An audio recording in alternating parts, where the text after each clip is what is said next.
كنا متكلمين قبل كده عن قانون مين؟ بنتكلم عن قانون، اتكلمنا عن القوة الدافعة الكهربية بتاعت ال EMF، واتكلمنا وقلنا العالم فاراداي اشتغل عليها وقالك ان EMF تتناسب طرديا مع دلتا فاي ام مع دلتا تي، هتشيل التناسب وهتعمل علامة يساوي. تمام.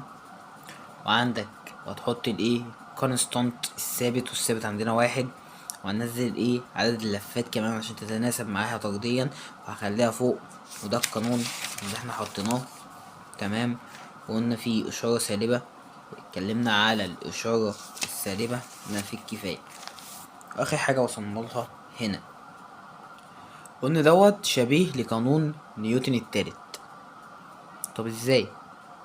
اقولك عفولة بس توعدني لو اقتنعت تحط الاشارة السالبة. ده مين بيقول التاني؟ لينز بيتكلم فاراداي، بقول له اوعدني لو اقتنعت انك تحط الاشارة السالبة. ده مين؟ ده لينز بيتكلم فاراداي، حيث ان الاشارة السالبة تعني عكس الاتجاه. فاكر لما انا كنت هنا في الحالة الاولى؟ فاكر لما انا كنت بقرب؟ فاكر كان ايه اللي بيحصل لي؟ انت جبتلي واحد بيروح ويجي، بيجري رايح جاي، راجل بيجري رايح جاي، وانا كنت بقرب بالقطب الشمالي، وانا بقرب لقيت الملف بيقاومني، وانا بقرب لاحظت ان الملف بيقاومني، وكأنه شاف القطب الشمالي وعامل قطب شمالي زيه اهو. ده ان ده ان عشان يحصل عملية تنافر. تمام.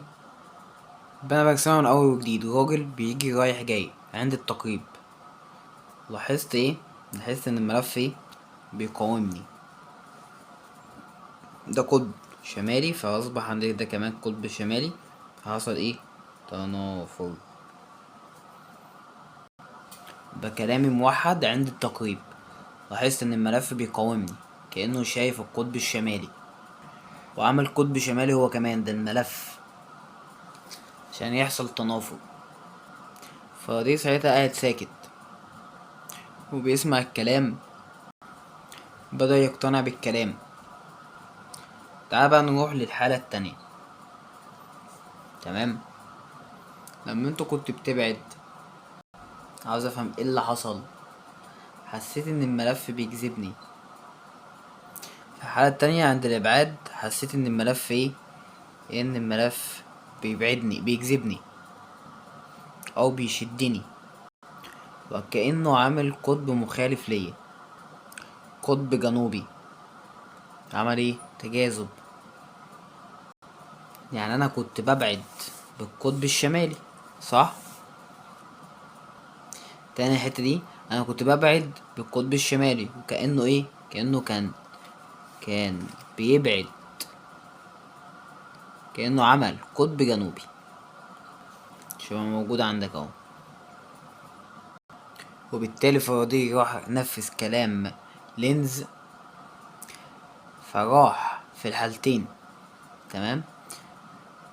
راح نفذ الكلام بتاع في الحالتين بتاع لينز، فلقى ان الكلام بتاع لينز مظبوط، وان قانون فاراداي مش هيشتغل غير بالإشارة السالبة، حيث ان الإشارة السالبة تعني عكس الاتجاه.